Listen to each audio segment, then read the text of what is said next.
교수님 큰 박수로 맞이하겠습니다.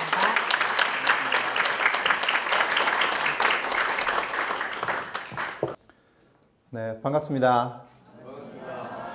네, 자, 변화 속의 한국입니다. 조금 전에 4차 산업혁명의 그런 영향으로 세계가 세상이 어떻게 변하고 있는지 이야기를 조금 했고요. 한국은 현재 또는 가까운 미래에 이렇게 될 거라고 이야기를 합니다. 일단은 직업의 절반이 20년 안에 사라질 거라고 합니다. 직장이 아니고요. 직업 자체가 사라집니다. 그러니까 내가 아무리 열심히 일을 한다고 해도 그 직업이 사라지면은 내가 열심히 노력하는 거하고는 아무런 상관없이 내 삶에 크게 영향을 미치게 될 거라는 이야기입니다. 그리고 대한민국의 제조업이 사실 지금 최근 몇 년 사이에 너무나 큰 위기 상황이라고 볼 수 있습니다. 대한민국의 이제 5대 산업입니다. 이 5대 산업이 뭐가 중요한데, 대한민국의 5대 산업이 우리 전체 대한민국의 수출의 70%를 차지하고 있고요. 대한민국은 수출을 하지 않으면 살 수가 없는 나라입니다. 수출해서 달러를 벌어들이지 않으면은 일단 기름을 못 사옵니다. 그러면은 대한민국은 스톱입니다. 그래서 대한민국은 반드시 수출을 하고 그리고 달러를 벌어들여야 되는데, 그 수출의 70%를 차지하고 있는 5대 산업 중에서 3개가 위기업종으로 지정이 되었습니다. 네, 굉장히 큰 사실은 힘든 시기를 보내고 있고요. 앞으로도 제가 보기에 한 5년 정도는 더 힘든 시기가 계속될 겁니다. 어떻게 해야 되죠? 뭔가 방법이 있나요? 사실 정말 힘듭니다. 그 모든 방법을 사실은 다 짜내고 있는데, 정부를 중심으로 해가지고 기업체들까지도 다 짜내고 있는데 사실 아직까지 마땅치 않습니다. 그리고 일본과 중국 사이에서 한국이 끼어서 정말 제조업이 많이 힘든 시기, 네, 그런 힘든 시기를 보내고 있다는 것을 많은 언론이나 그리고 기업에 있는 사람들은 이구동성으로 다 이야기를 합니다. 그렇다 보니까 기업이 어쩔 수 없이 많은 사람들을 살아남기 위한 자구책으로 희망퇴직, 고용을 이렇게 이제 정리를 하는 그런 사례들도 많이 나타납니다. 텔레비 신문에서 너무나 많이 보던 이야기고요. 15년, 16년, 그리고 작년 17년 거는 아직 신문에서 제가 이제 검색을 하지는 못했는데 계속 인원을 축소를 하고 하는 이런 작업들이 계속 이어지고 있습니다. 재가 교도들이 사실 표시가 나기도 하고 나지 않기도 하지만 사실은 굉장히 많이 힘듭니다. 특히 제조업을 하고 있는 사람들은 굉장히 힘듭니다. 그리고 우리 어른들만, 기존 세대들만 힘든 게 아니고요. 사실은 청년들이 지금 대한민국에서 제일 힘듭니다. 이생망이라고 혹시 들어보셨어요? 이번 생은 망했다 이 약자입니다. 굉장히 암울한 이야기입니다. 이번 생은 망했다. 20살부터 34살까지 1,500명한테 물었습니다. 그래가지고 얻은 설문 결과인데요. 청년들이죠. 20살이면 지금 대학교를 다니고 있는 학생들도 있고요. 20대 후반은 취업 준비를 하고 있는 사람들, 그리고 30대 초반은 사회 초년생들, 직장 초년생들이라고 볼 수 있는데, 그 청년들한테 물었더니 그 중에 41%가 나는 이번 생은 망했다라고 생각한다. 40%나 그런 이야기를 했습니다. 거의 반 가까이가 난 너무 힘들어 이렇게 이야기를 하고 있고요. 그 의미가 뭐냐고 물어봤더니 뭐 저기 조그만해가지고 잘 보이지는 않는데 여러분들께서 앞으로 더 이상 나아질 것 같지가 않다. 내 삶에 희망이 없다 이런 거고요. 그 다음에 사는 것 자체가 마음에 들지 않는다. 그래서 나는 이번 생은 망했다라고 이야기를 한다. 이렇게 이야기를 하고 있습니다. 대학생들하고 그 다음에 사회초년생, 중소기업 직장에 들어갔던 친구들은 다음 생에 태어나면 그럼 뭘 원하는데, 부자 됐으면 좋겠다. 이 경제적인 문제 때문에 너무 힘든데 이것 좀 해결이 됐으면 좋겠다. 그리고 취업준비생하고 대기업 직장에는 우리 사회가 부조리한 것 같다. 우리 사회가 뭔가 문제가 있는 것 같다. 사회 구조적인 문제가 해결이 되었으면 좋겠다라고 이야기를 하고 있습니다. 그리고 대졸자 취업률을 보면은 계속 떨어지고 있습니다. 대졸자들이 갈 데가 없어요. 비근하게 이렇게 보시면 됩니다. 대학을 졸업하면은 3분의 1만 정규직으로 취업합니다. 여기서 정규직이 대기업이 아닙니다. 중소기업까지 전부 포함해서 3분의 1만 정규직으로 취업하고요. 대략 한 3분의 1은 비정규직 뭐 이렇게 되고요. 그리고 나머지 한 3분의 1은 취업을 못합니다. 아예. 그러면은 기존에 일을 하고 있는 직장인들이라고 사실은 편하냐? 월급쟁이 절반이 200만 원도 못 번다 이렇게 되어 있는데요. 우리나라에서 제일 많은 고용을 창출하고 있는, 유지하고 있는 곳이 이제 서비스업입니다. 제조업 그러면서 대기업은 사실은 완전히 다른 나라 이야기입니다. 그런데 대기업에서 근무하는 직장인들은 우리나라 전체의 10%가 되지 않습니다. 대략 한 5% 정도 됩니다. 그 사람들을 제외한 나머지 사람들이 다 어디 있느냐? 중소기업이 있고 그리고 가장 많은 사람들이 서비스업에 있습니다. 서비스업 직장인들은 거의 이 정도 수준밖에는 사실은 거의 되지 않습니다. 굉장히 힘들고요. 그리고 우리나라 직장인들 근로시간이 OECD 전체 국가에서 2위. 그러면서도 고용률은 별로 그렇게 높지 않아요. 시간이 정말 부족하고요. 그리고 누가 뭐 저녁이 있는 삶 이런 이야기 했는데 저녁이 있는 삶을 꿈꾸기는 하는데 사실은 다른 나라 이야기인 경우들이 너무 많습니다.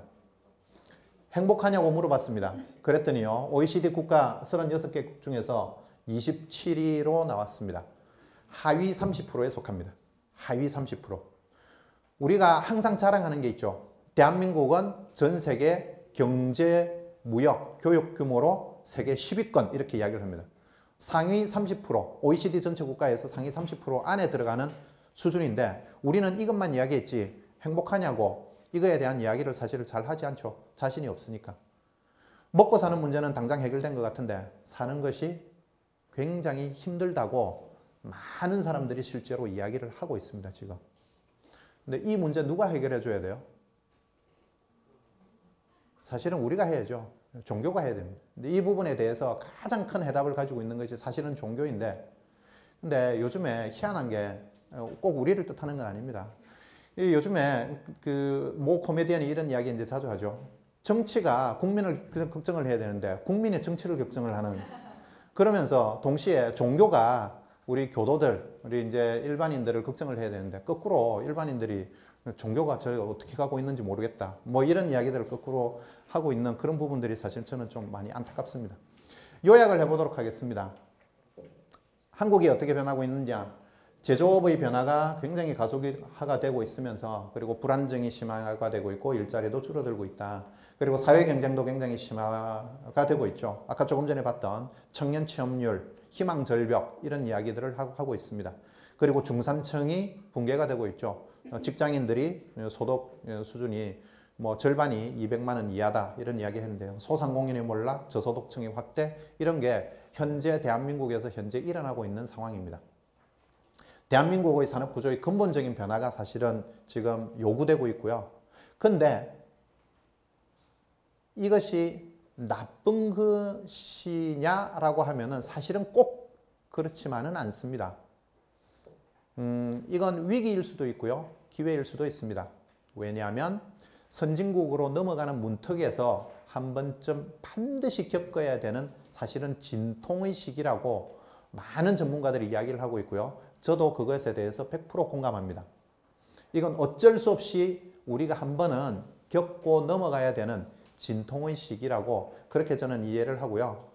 그래서 이 부분을 잘 슬기롭게 대처를 하고 넘어가면은 저는 분명히 기회가 또 온다. 이렇게 이제 생각을 합니다.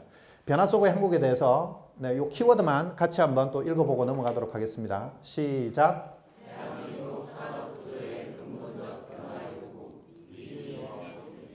네, 위기이면서 동시에 기회이다. 자, 그러면은 세상이 어떻게 변하고 있고 대한민국의 지금 현재의 상황이 어떻다라는 이야기를 드렸고요. 그럼 우리의 이제 이것이 우리의 삶에 어떻게 영향을 미치고 그리고 그 변화 속에서 우리 원불교의 우리 현재의 모습은 어떤지 한번 살펴보도록 하겠습니다. 삶에 대한 변화에 대한 이야기입니다. 60, 70대 세대 구분을 하자면은 산업화 세대라고 이야기를 합니다. 여기에 해당이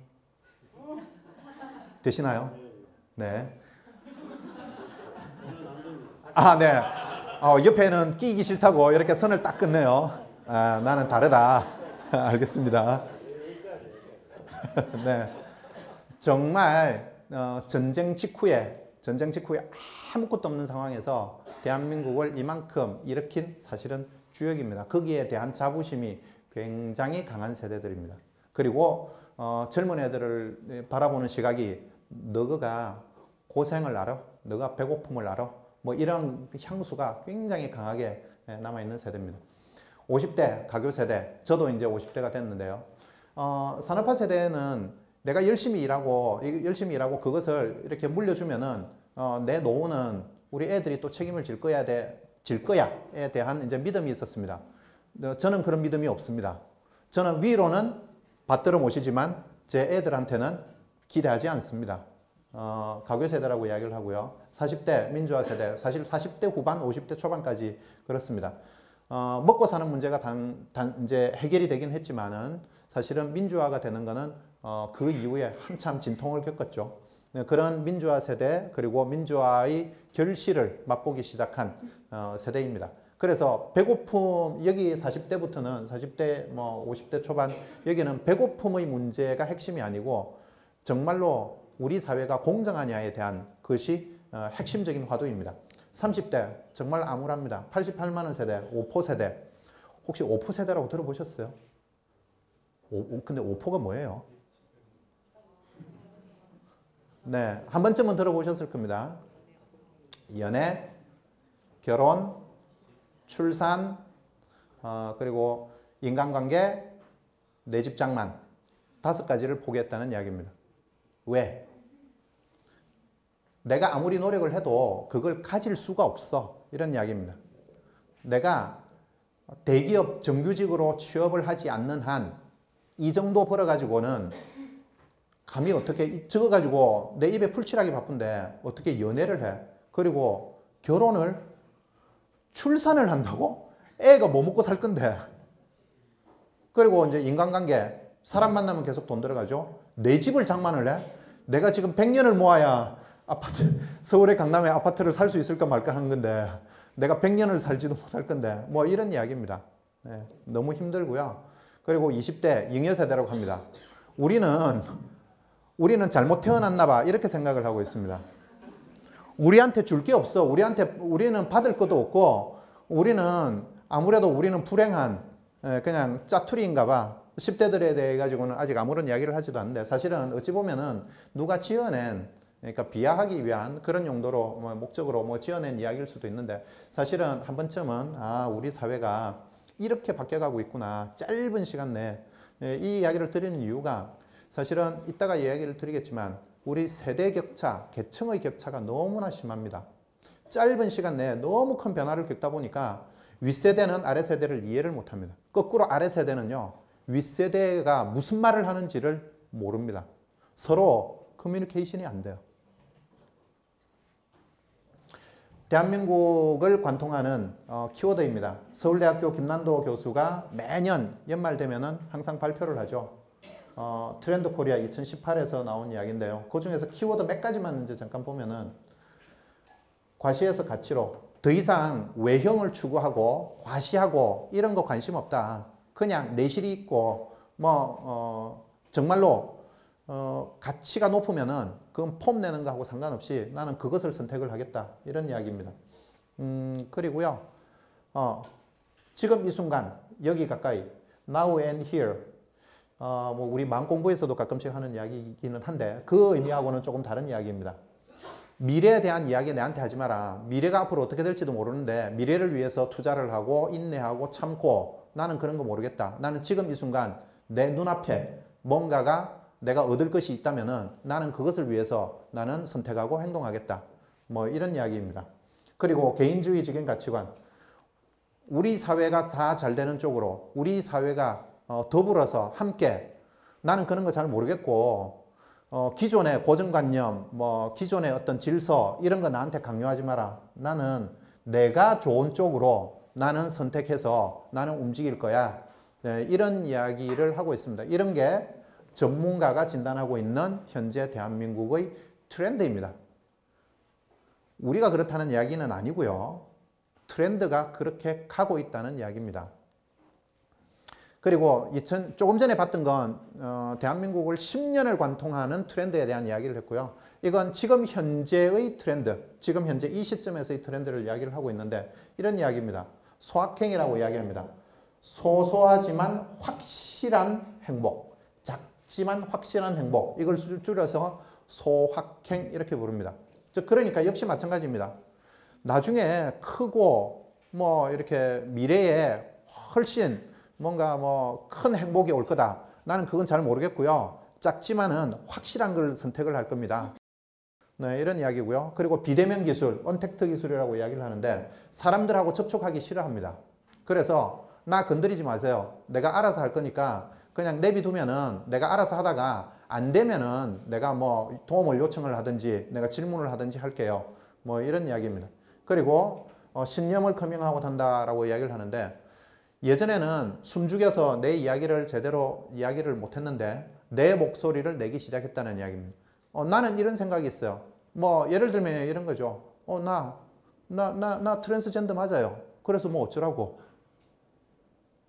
네, 그것에 대해서 점점 자기 목소리를 확실하게 내기 시작하는 그러한 것들이 두드러지게 보이고 있습니다. 이러한 사회의 트렌드를 제대로 읽지 못하면 나중에 우리의 교화도 사실은 헛발질을 하는 그런 꼴이 될 수가 있기 때문에 한번 봐두시면 좋겠습니다. 우리 사회를 운영하는 시스템이 크게 변하고 있습니다.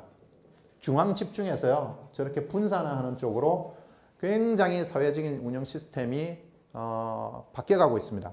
탈중앙화 분산화를 통한 수평사회로의 이전, 이렇게 이제 제가 요약을 했는데, 이게 뭐 그래서 그게 뭐 뭔데 어쩌라고 이런 느낌이 좀 많이 들어요. 그래서 제가 몇 가지를 사례를 조금 따와봤습니다. 우리 사회에 정보가 전파가 되고 소통이 어떻게 변하고 있는지를 조금 살펴봤습니다. 지상파 시청률을 조금 조회를 해봤는데요. 그 인터넷 들어가가지고 역시 9시 뉴스의 영향력은 크긴 크대요. 보니까 9시 뉴스 국민들 중에서 14.7%가 방송을 시청을 하고 있습니다. 그래도 뉴스는 9시 KBS 뉴스야. 뭐 이런 느낌이죠. 14%, 13% 이렇게 이제 보고 있고요. 그러면은 요즘 젊은 사람들은 KBS 뉴스를 보지 않습니다. 뭘 봐요? 네, 역시 네, 우리 비슷하네요. JTBC 뉴스룸 8.1%, 뭐 6% 이 정도 됩니다. 거의 한 2배 가까이 차이 납니다.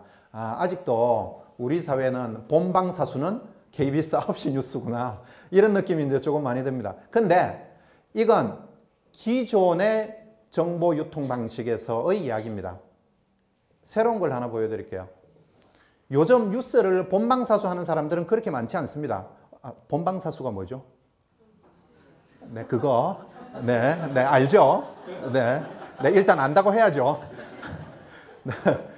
요즘 뉴스를 본방사수 해가지고 보는 사람들은 그렇게 많지 않은데요. 대부분 이제 스마트폰으로 다시 이제 보죠. 근데 KBS 9시 뉴스를 다시 보는 사람들이 얼마나 되는지를 조회해 봤습니다. 1,500명, 3,000명 이 정도입니다. 그러면 JTBC 뉴스를 스마트폰으로 다시 보는 사람들이 얼마나 되느냐? 한 10만 명 정도 됩니다. 근데 팟캐스트 보시나요? 네, 역시 젊으신 분들은 보죠. 팟캐스트가 뭐죠? 네. 자꾸 나한테 묻지 마라. 절로 좀 가라. 난처하니까. 네, 오케이. 네. 미안합니다. 미안합니다. 이제 이쪽에다가 이제 제가 이제 이야기를 드릴게요. 이쪽으로 가라고요? 이쪽으로 오지 말고 계속 여기 있으라 그냥. 알겠습니다.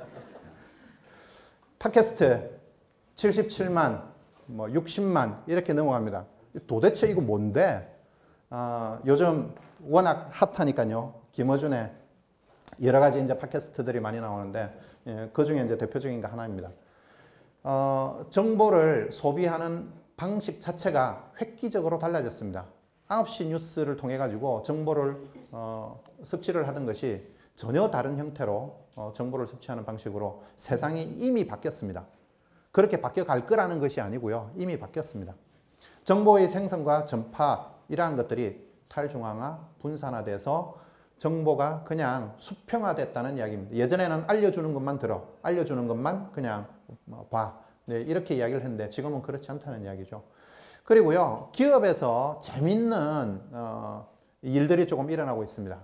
이거 직장인들이 요즘에 폭발적으로 사용하고 있는 앱 중에 하나입니다. 블라인드 앱. 혹시 블라인드 앱을 나는 들어본 적이 있다? 네, 거의 없네요. 블라인드가 무슨 뜻이죠? 가린다는 뜻이죠. 네, 실명을 거론하지 않습니다. 실명을 실명 없이 그냥 이야기를 할 수 있는 앱입니다.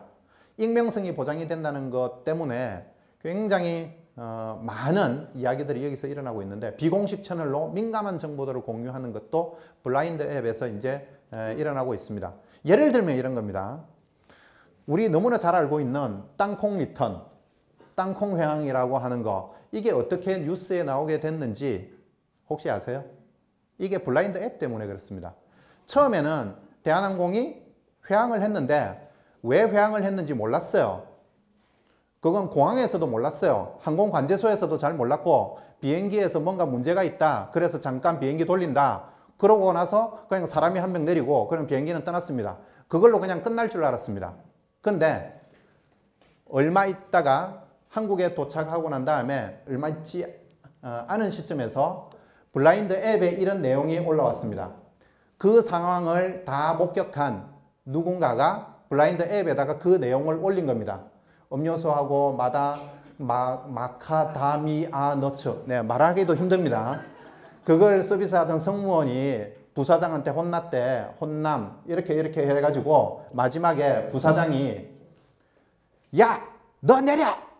이렇게 해서 비행기가 회항을 했고 그래서 한 명이 내리고 그 다음에 비행기가 떠난 거야 라고 하는 것이 블라인드 앱에 올라왔습니다. 이게 순식간에 직원들한테 확 퍼졌습니다. 그리고 이걸 촉이 빠른 기자가 딱 캐치를 했습니다. 그리고 방송에다가 파바박 띄웠습니다. 난리가 난 거죠. 네. 그 일로 조현아 부사장은 완전히 추락하고 대한항공도 엄청난 타격을 입게 된 겁니다. 이게 블라인드 앱에서 시작된 이야기입니다. 최근에 작년 말에 한샘에서 성폭행 때문에 방송에 또 계속 여러 번 맞았습니다. 이 이야기도 블라인드 앱에서 이런 일이 있었대. 내가 봤어. 이러면서 올린 내용입니다.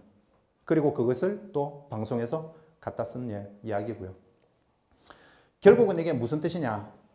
여론 그리고 평판 이걸로 권위를 견제하는 그런 상황으로 이것이 활용이 되고 있다는 이야기입니다. 예전 같으면은 지위가 높으면은 말 들어. 이것이 너 잘릴래? 뭐 이러면은 그걸로 끝이었습니다. 뭐 임원이 사장이 한마디 하면은 직원은 그냥 바로 그냥 납작 엎드려야 되죠. 근데 지금은 그 직원들 사이에 이러한 앱, 여러 가지 이제 형태의 이런 방식으로 사실은 권위에 대응을 하게 되고 어찌 보면은 그분들이 보시기에는 도전한다라고 느낄 수가 있겠죠.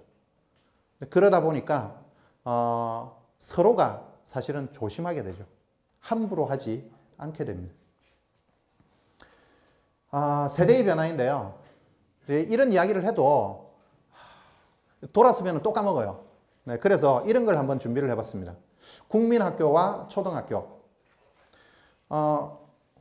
국민학교를 졸업했다 나는. 한 반쯤 되네요. 초등학교를 졸업했다. 아직 많지 않네. 네, 그냥 이거 생략해야 되겠다. 네, 국민학교를 졸업하신 분들이 익숙한 영상들입니다. 네, 뭐 겨울철 되면은 난로 위에다가 도시락 쌓고 이렇게 이제 손바닥 내가지고 손바닥 얻어맞고, 네, 그리고 중고등학교 올라가면은 엎드리 뻗치하고 남자들은 빠따로 얻어맞고, 네, 뭐 의자 들고 서 있어, 뭐 이런 것들, 뭐 이런 것들이 이제 굉장히 익숙합니다. 그리고 뭐 미술 시간 되면은 가위, 칼, 풀, 종이 뭐 이렇게 해가지고 뭐 잘라가면서 뭘 하고 이렇게 말뚝박기 하면서 이렇게 이제 놀았죠. 지금 초등학교를 졸업한 지금의 세대들 어떻게 놀까요? 공부하는 방식 자체가 다릅니다. 책상 배치가 다르죠. 그리고 서로 이야기하면서 이렇게 합니다. 그리고 자, 칼, 풀 이런 거 주면서 뭐 하라 그러면은 짜증나게 뭐 자하고 칼하고 풀을 써요. 지금 여기다가 이렇게 해가지고 현금을 주고받고 판매 성공 이러고 이렇게 이제 하죠. 그리고 자기들이 다 왕자 공주인 줄 알아요. 뭐 어쨌든 뭐 그런 환경, 그런 생활을 해왔는데 갑자기 사회에 탁 나오는 순간 누구 부장님, 뭐 누구 차장님, 누구 뭐 이사님께서 마구마구 이렇게 막 쪼기 시작하면은 이건 완전히 다른 세상에 온 겁니다. 우리나라의 갈등이 너무 심한데요. 어느 정도 갈등이 심하냐 사람들한테 물어봤습니다. 역시 이제 여론조사를 한 건데요. 우리나라 사회 갈등 굉장히 심하다라고 이야기를 하신 분들이 86.8%. 근데 그러면은 뭐 때문에 심하다라고 생각을 하느냐? 제일 큰 것이 계층 갈등. 즉 우리 금수저, 은수저, 뭐 흑수저 이렇게 나누는 이런 것들. 그러니까 기득권층, 소위 말해서 이제 상위 10%의 사람들과 그 외의 90%의 사람들의 갈등이 너무 심하고요. 그 다음에 이념 갈등, 그리고 세대 갈등 이러한 부분들이 굉장히 심한데 OECD 국가 중에서 대한민국이 갈등 지수를 조사를 해보니까 2위였습니다. 자랑스럽게. 왜 이건 1등이 안 됐는지. 근데 높은 게 좋은 건가? 네. 우리나라보다 갈등이 더 심한 나라가 터키라고 있습니다. 터키는 종교 문제로 살인까지 저지릅니다. 사회적인 문제가 되죠. 그 터키를 제외하고 나면은 OECD 국가 중에서 대한민국이 역시 또 갈등 지수 분야에서도 최고를 달리고 있습니다. 자, 요약을 해보겠습니다. 한국인의 삶에 대한 이제 의미입니다. 변화. 세대별 가치관들이 변하고 있습니다. 산업화, 민주화, 잉여 세대로 급진적으로 사회가 이제 변하고 있고요. 개인주의 중심으로의 삶으로 트렌드가 많이 변하고 있죠. 특히 소확행 같은 작지만 확실한 걸 난 택하겠어. 뭐 이렇게 미래 이런 거 나한테 이야기 잘 하지 마. 네, 이런 이야기. 그리고 사회 운영의 시스템과 소통 방식이 변하고 있고요. 탈중앙화, 분산화, 권위주의가 약화되고 있는 이런 모습들 지금 현재 대한민국의 삶의 모습입니다. 같이 한번 읽어볼까요? 시작.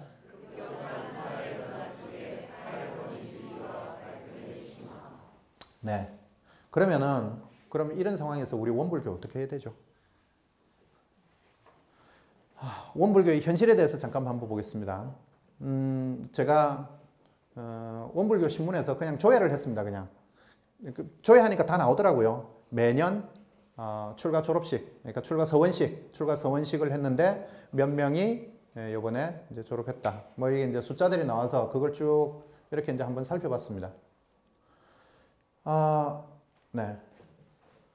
그러니까 2010년 이전에는 평균 40명 정도, 그러니까 여기는 이제 도무, 덕무 제외하고 그냥 순수하게 교무님만 평균 40명 정도 선을 유지하고 있다가 평균 25명 선으로 줄었더라고요. 사실은 우리 다 알고 있는 이야기입니다. 뭐 새삼스럽지도 않아요, 사실은. 근데 우리 옆 동네는 더 심하더라고요. 옆 동네는 500명에서 150명 이렇게 이제 줄었고요. 이러한 것들이 종교에 대한 관심 부족 현상 때문이죠. 특히 청년들. 전 사회적인 종교에 대한 관심 부족 현상인데 사실은 모든 세대가 다 그렇지 않습니다. 청년층이 가장 관심 부족이 심화되고 있는 상황입니다. 출석 교도소의 추이입니다. 제가 뭐 숫자는 약간의 논란의 여지가 있을 것 같아서 숫자는 빼고요. 그냥 트렌드만 그냥 살펴봤습니다. 이거 전체 합계고요. 일반입니다. 요 사이의 갭만큼이 이제 어린이, 뭐 청년, 뭐 이렇게 이제 있는 거죠. 잠깐 놀랐는데 이때 우리 이제 비전 활동 하던 시기입니다. 그래가지고 그때 잠깐 놀랐다가 전체적으로 보면 계속 출석 교도수가 줄고 있습니다. 그리고 청년, 군법회, 어린이, 뭐 대학생 이렇게 다 살펴봐도 군법회만 살짝 증가하는 추세고요. 얘 군법회 얘만 약간 증가하는 추세고 전체적으로 보면은 특히 이제 학생과 어린이 출석 교도가 점점점 더 많이 줄고 있습니다. 사실은 저건 전체적인 사회 추이 플러스 인구 자체가 줄고 있어요. 그래서 생기는 현상이라고 볼 수가 있겠습니다. 종교 갤럽 설문조사를 했는데 10년 사이에 굉장히 많이 종교인 비율이 줄어들고 있는데 특히 30대 이하가 제일 많이 줄어들고 있습니다. 근데 왜 그러면 종교를 안 믿냐? 왜 종교를 가지지 않냐라고 물어봤는데 여러 가지 이유가 있었지만 제일 큰 이유가 관심 없어요. 종교하고 나하고 무슨 상관인데요? 네, 이렇게 이야기를 하고 있습니다. 30대 이하는. 이걸 제가 구글 트렌드에서 한번 살펴봤습니다. 호기심이 생겨서. 네, 구글이 이 서비스를 시작한 2004년부터 지금까지 구글 트렌드에서 조회를 해봤습니다. 기독교, 천주교, 불교, 원불교 이렇게 해가지고 4개의 키워드를 넣고 쭉 조회를 해봤습니다. 이게 무슨 뜻이냐면요. 인터넷, SNS 뭐 이런 데서 이 단어가 검색이 되는 횟수를 쭉 이렇게 트렌드를 이렇게 보여주는 겁니다. 2004년도에 물론 기독교가 제일 많습니다. 어쨌든 2004년도에 이렇게 종교와 관련해 가지고 검색이 많이 되던 게 그리고 기사가 많이 실리던 게 가면 갈수록 2017년 저 뒤에 가가지고 보니까 거의 여기에 해가지고 비교해가지고 한 3분의 1, 4분의 1 정도 수준으로 줄었어요. 사람들의 관심 그리고 신문 기사 이러한 것들이 거의 한 4분의 1 수준으로 실제로 이제 줄었다는 이야기입니다. 계속 이렇게 관심이 줄어드는데 우리 10년 후에 교당의 모습이 어떻게 될까요? 제가 미래 신문을 하나 땡겨왔는데요.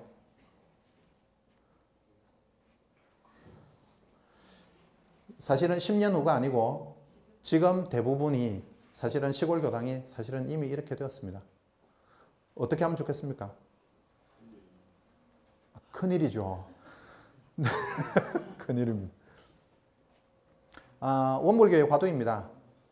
사실 요즘에는 우리 이제 그 100주년 기념 행사하고 난 다음에 싹 우리 홈페이지에서도 사라지고 이 이야기를 잘 하지는 않습니다만은 저는 사실 이게 굉장히 마음이 아픕니다. 그리고 여전히 이건 유효한 이야기라고 생각을 하는데요. 우리 원불교 100년의 비전, 우리 이렇게 이야기를 했죠. 핵심을 이렇게 요약을 했습니다. 교화단의 창의적 운영과 훈련 강화로 2만 교화단을 결성하여 전법교화의 새 전기를 마련하자. 저는 이 말에 대해서 100% 공감합니다. 다만 어떻게 할 거냐의 문제에 있어가지고 뭐 약간의 이견이 조금 있을 수는 있지만 저는 나아가야 될 방향은 분명히 이 방향이 맞다고 저는 확신합니다. 그러면 조금 전에 이야기를 했던 그 세 가지 화두입니다. 교화단의 창의적인 운영, 훈련 강화 이걸 통해 가지고 2만 교화단을 만들어내자, 2만 단장을 길러내자 라고 하는 것이 제가 보기에는 분명히 옳은 이야기고 우리가 나아가야 될 방향인데 이게 왜 잘 안 될까? 왜 잘 안 될까? 네, 그걸 힌트를 이렇게 조금 얻었으면 좋겠습니다. 우리 사회가 지금 뭘 원하고 있는지 핵심적으로 한마디로 꼽으라고 그러면 저는 힐링이라고 봅니다. 많은 부분에 있어가지고 힐링에 대한 이야기들이 사실은 많이 쏟아지고 있습니다. 그리고 옆 동네를 잠깐 벤치마킹을 해보면요. 실제로 잘하고 있는 것들도 있습니다. 일단 처음에 불교. 법륜스님 정말 스타죠. 네, 스타입니다. 사실 좀 부러워요. 진짜로. 법륜스님이 12년도에 희망 콘서트를 시작을 하면서 그 해에만 300회를 했습니다. 정문적설을. 그리고 참여한 사람들이 21만 명. 그리고 이동거리가 7,900km. 자원봉사자로 참여한 사람들이 13,000명. 이렇게 이제 이야기를 합니다. 그리고 지금도 계속하고 있습니다.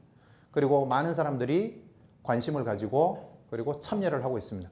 그러니까 이 열기가 식지 않고 계속 한다는 이야기입니다. 이 열기가 식지 않고 계속 가고 있다는 이야기입니다.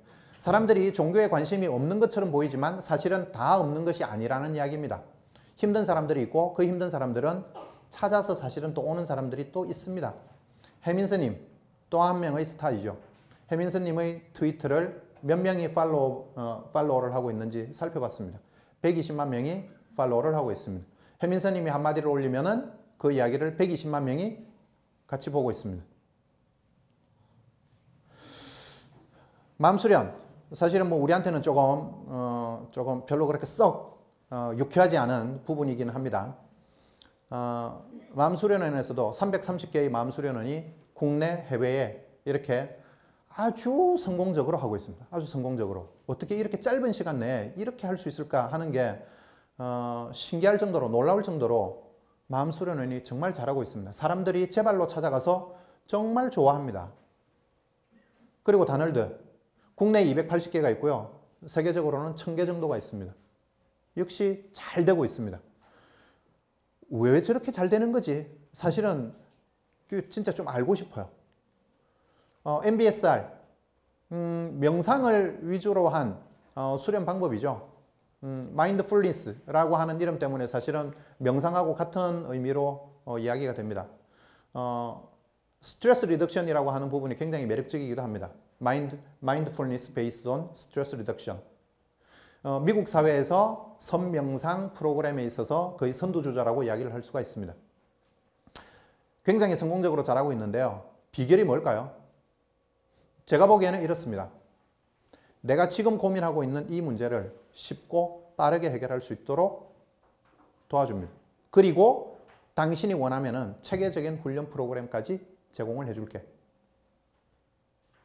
처음에는 단순하게 내 너무 힘들어요. 나 너무 힘들어요. 내 좀 도와줄래요? 그렇게 해가지고 시작된 것이 그것이 해결이 되면서 이거 더 배우고 싶어. 이거 더 배우고 싶어. 더 배우고 싶어. 이렇게 이제 자꾸 넘어가는 거죠. 저는 여기에서 뭔가 우리가 크게 힌트를 얻을 수 있는 부분이 있지 않나 생각을 합니다. 근데 한계점도 있습니다. 법륜스님, 해민스님, 인기는 너무 많은데 상시훈련이나 일상수행이 빠져 있습니다. 지속적이지는 못합니다. 아주 단기적인 그 순간에 이제 효과는 잠깐 볼 수 있습니다. 여기 훈련도 해줍니다. 체계적인 프로그램도 있습니다. 그런데 비쌉니다.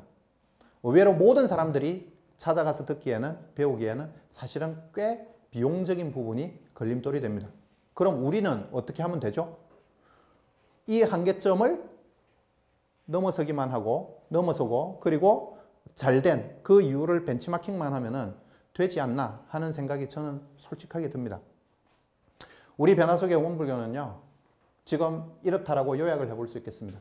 청년층의 종교에 대한 관심 저하, 그리고 신입교도 감소, 출가자 감소, 교당의 노령화 가속화, 가슴이 아픕니다. 정말. 그리고 새로운 100년을 준비하기 위한 우리 원불교의 화두, 교화단의 창의적 운영, 훈련 강화, 이만 교화단, 단장 양성, 그리고 우리 시대의 화두, 개개인의 고민을 해결하고 쉽고 빠른 그리고 훈련 프로그램을 제공하는 거, 이런 게 필요한 것이지 않냐. 조금 전에 말씀을 드렸고요. 그걸 요약을 해보자면 이렇다라고 생각이 됩니다. 네, 역시 같이 한번 읽어보겠습니다.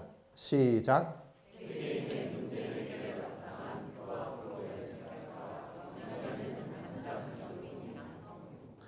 네, 정말로 역량 있는 단장, 지도인이 많이 길러져야 되는 것이 꼭 필요한 부분, 가장 핵심적인 부분이 아니냐 하는 생각이 듭니다. 그것만 되면은 조금 전에 옆 동네에서 잘하고 있는 것이 우리도 충분히 가능하다고 저는 확신합니다. 결론 부분입니다. 어떻게 할까 그럼? 나는 어떻게 할까? 이걸 제가 제일 많이 고민했습니다. 어떻게 하면 된다라고 제가 이야기를 드릴까 고민을 하다가 제가 교무님들은 이렇게 하십시오라고 이야기를 할 수 있는 부분이 아니라서 제가 어떻게 하고 있는지 그거에 대해서 잠깐 이야기를 드리겠습니다. 저는 한국표준협회라고 하는 곳에서 일을 하고 있습니다. 지금 이제 2001년 이후로 아까 이야기 드렸다시피 한국표준협회는 우리나라 3대 컨설팅 기관, 교육기관 중에 하나입니다. 제발로 찾아오는 교육생이 1년에 약 10만 명 정도 됩니다. 그러니까 그 10만 명이 우리 표준협회를 거쳐서 이렇게 다시 이제 교육을 받고 이제 나가게 되죠.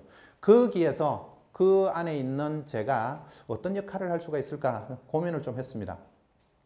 저희 표준협회에서 하는 여러 행사 중에서 가장 큰 행사 중에 하나가 글로벌 컨퍼런스라고 하는 것이 있습니다.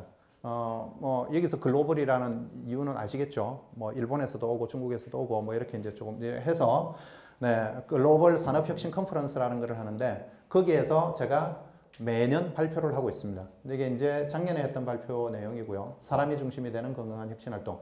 여기에다가 제가 원불교라고 쓰고 싶어도 그럴 수 없는 처지 때문에 이름은 원불교라고는 쓰지는 못하지만 어쨌든 사람 이런 표현을 써서 제가 하고 있는 혁신활동하고 이렇게 연결을 시키고 있고, 그리고 재작년에는 입문을 배운다, 혁신이 즐겁다 이러면서 또 입문하고 사실은 사람의 마음하고 이렇게 연결을 시키고, 입문의 지혜에서 배우는 경영혁신의 성공 노하우, 역시 우리 기업의 경영혁신 활동도 역시 사람에 초점을 맞춰서 뭔가가 진행이 돼야 된다라고 하는 이야기를 저는 개인적으로 계속 연구도 하고 그리고 발표도 하고 이런 활동들을 하고 있습니다. 제가 박사과정을 지금 진행 중인데요. 제 박사과정의 논문 제목입니다. 조직 마음 챙김이 경영 성과에 미치는 영향. 그리고요. 이제 이거는 이제 품질 경영학회 이제 논문이고, 저건 이제 박사학위 논문인데, 조직의 마음 챙김이 조직 혁신과 경영 성과에 미치는 영향. 결국은 여기에서도 역시 제가 원불교 이렇게 이제 이야기를 하면은 사실은 그게 논문이 되지 않기 때문에, 그게 이제 종교 논문은 가능하지만 저처럼 경영혁신에 있어가지고 논문에다가 타이틀로 원불교라고 쓰기가 힘들어서 그걸 표현을 마음챙김이라고 이렇게 이제 바꾸긴 했지만 어쨌든 우리의 법이 기업의 경영에도 그리고 제가 하고 있는 구체적인 경영 혁신에도 그대로 접목이 될 수 있는 부분이 있다라고 저는 생각을 하고요. 그리고 그 일을 하고 있습니다. 제가 진주교당에 있으니까 제가 속해 있는 곳이 이제 경남교구이죠. 경남교구에서 원기 99년에 경남교구 비전 활동이라는 거를 추진을 했습니다. 비전 추진위원회가 만들어졌고 비전 추진위원회의 리더 역할을 제가 했습니다. 그러면서 그때 만들어진 이제 결과물이 지금 현재 운영이 되고 있는 경남교구 마음공부대학입니다. 한 번쯤은 아마 들어보셨을 것 같아요. 그 마음공부대학이 만들어지고 지금까지 이제 잘 운영이 되고 있습니다. 지금 이제 3년, 4년 운영이 되고 있는데 제가 운영위원으로 그리고 지도자로 계속 같이 활동을 하고 있고요. 그리고 매 학기마다 한 60명의 공부인들이 참여해서 지속적으로 이제 진행이 되고 있습니다. 정말 좋은 건 처음에 한번 어쨌든 사람들을 모아가지고 시작을 하는 것은 가능한데 이것이 한 학기, 두 학기, 세 학기, 네 학기, 다섯 학기, 여섯 학기, 일곱 학기를 넘어가는 과정에서도 사람들이 줄지 않는다는 이야기입니다. 자발적으로 계속 참여하고 좋다, 좋다, 그래 공부 이렇게 하는 거 맞네, 행복해진다 이런 이야기들을 하는 사람들을 너무 많이 공부인들을 만나는 게 그게 너무 좋고요. 그리고 작년 여름에 그리고 이제 겨울에 두 번 정전만 공부 훈련을 역시 제가가 중심이 되어서 프로그램을 만들고 운영을 하고 그런 소중한 경험들을 했습니다. 그리고 작년 여름에 또 소태산 마음 콘서트라고 하는 거를 진행을 했고요. 약 230명의 이제 공부인들, 교도님들이 참여를 해서 굉장히 재밌게 이제 진행이 되었습니다. 지금 이제 대전교구의 소태산 마음학교에서 지도자 모임, 과정개발 여기에도 제 개인적으로 참여를 하고 있습니다. 제가 하고 싶은 건 이겁니다. 저는 제 개인적으로 정전에 바탕한 마음공부의 사회화 활동 이게 제가 정말 하고 싶은 거고요. 그리고 이걸 어떻게 하면 더 잘할 수 있을까 하는 것에 대해서 사실 많은 고민을 하고 있습니다.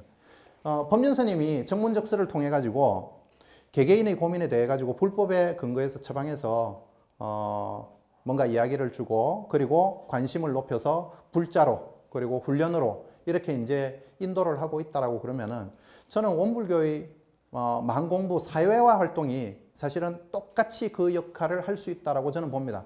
저는 법륜스님이 그 많은 사람들을 몰고 다니는 것에 대해 가지고 사실 한편으로 부러우면서도 우리도 할 수 있다, 우리도 저는 그런 생각을 하고요.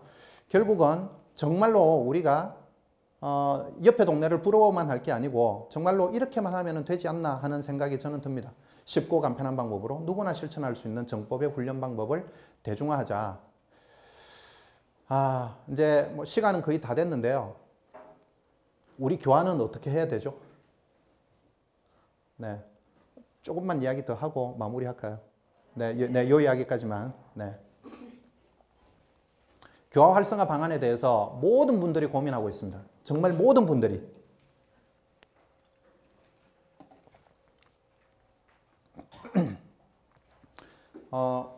우리 2월 5일부터 7일까지 서울 뉴스 호스텔에서 청소년 교화 박람회 이런 거 이제 지금 준비하고 있죠. 저도 참여할 겁니다. 참석할 겁니다. 굉장히 기대가 되고요. 이러한 것들이 다양하고 새로운 시도들 정말 필요합니다. 왜냐하면 나중에 뭐가 먹힐지 모르기 때문에 사실은 여러 가지들을 사실은 해봐야 됩니다. 그리고 미래교화 컨퍼런스 얼마 전에 했죠. 네, 제가 안타깝게 참석은 못했습니다. 너무너무 참석하고 싶은데 그 기존의 일정 때문에 못했는데, 근데 이러한 것들 다양한 시도들을 하긴 해야 되는데 전제 조건이 하나가 있습니다. 뭐예요? 교단이 나아가고자 하는 방향하고 일치해야 되죠.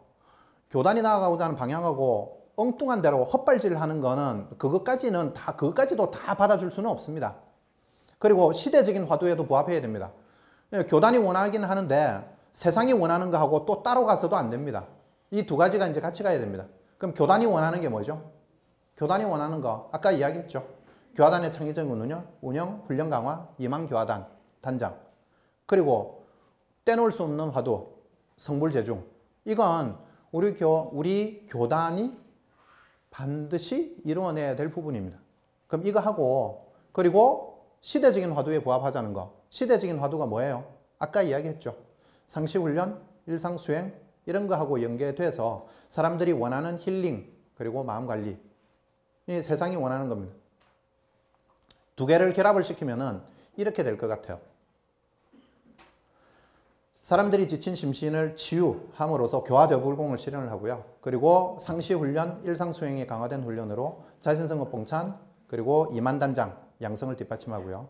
그리고 이거에 바탕해서 이 이만단장들이 교화단을 창의적으로 운영하고 교화 활성화를 이루어내면은 저는 행복한 교당, 그리고 동시에 이것을 가능하게 하는 행복한 지도인을 양성을 해야 된다라고 하는 것이 우리가 지향해야 될 방향이라고 봅니다. 물론 이 부분에 대해서도 대부분은 동의하실 거라고 봅니다. 근데 문제는 어떻게? 다 알아. 다 아는데 어떻게? 라고 하는 부분에 대해 가지고 여전히 모든 분들이 또 고민을 하실 거라고 보는데요. 대안을 이야기를 드리기 앞서 한 가지 미리 이야기를 드리고 싶은 게 있습니다. 유의할 점이 하나 있습니다. 뭐냐면요. 이건 세바시의 한 장면이고요. 이건 인터넷에서 검색하면 다 나오는 인문학 강좌에 대한 이야기입니다. 이런 좋은 이야기들, 인문학 강좌, 뭐 이런 이야기들은요, 세상에 차고 넘칩니다. 그러다 보니까 뭐가 돼요? 좋은 강의를 너무 많이 봤어요, 이제. 그래서 교당에서 아무리 좋은 설법을 하고 좋은 강연을 해도 그게 별로 그렇게 성이 차지 않아요. 좋은 건 이 세상에 차고 넘치고요. 그거 다 공짜로 볼 수 있습니다. 어줍잖은 방편을 이야기를 하는 게 안 먹힌다는 이야기입니다. 경계에 대한 방편도요. 네이버에 가면은 차고 넘칩니다. 이렇게 해보세요. 저렇게 해보세요. 이런 거 가지고는 사실은 교화를 할 수가 없습니다. 사람들은 구체적이고 빠른 것을 원합니다. 이거 유념을 조금 해야 될 필요가 있다는 이야기입니다. 그래서 이렇게 됐으면 좋겠습니다. 질문. 현재 우리가 하려고 하는 교화는 지도인이 만족하는 방법인가? 교화 대상자가 만족하는 방법인가? 누가 만족하는 방법이에요? 솔직하게. 지도인이 그냥 하고 싶은 대로 내가 프로그램 짤 테니까 와서 그냥 앉아. 뭐 이런 거죠. 우리가 하는 훈련은 지도인이 만족하는 훈련이에요? 아니면 교도가 만족하는 훈련이에요? 네. 우리가 하는 교화는 지도인이 수월한 방법으로 해요? 교화 대상자가 수월한 방법으로 해요? 네, 지도인이 내가 알고 있는 방법으로 그냥 하는 겁니다. 훈련도 마찬가지입니다. 지도인이 수월한 방법으로 훈련을 하나요? 교도가 수월한 방법으로 훈련을 하고 있나요? 결국은 교화 대상자가 고민하는 그 경계로 정법에 기초해서 쉽고 빠르게 지도를 해야지만이 앞으로는 된다는 이야기입니다. 역시 훈련도 마찬가지입니다. 교도가 고민하는 그 경계로 정법에 기초해서 쉽고 빠른 방법으로 훈련해야지만이 교도가 만족해하는 훈련이 될 수가 있습니다.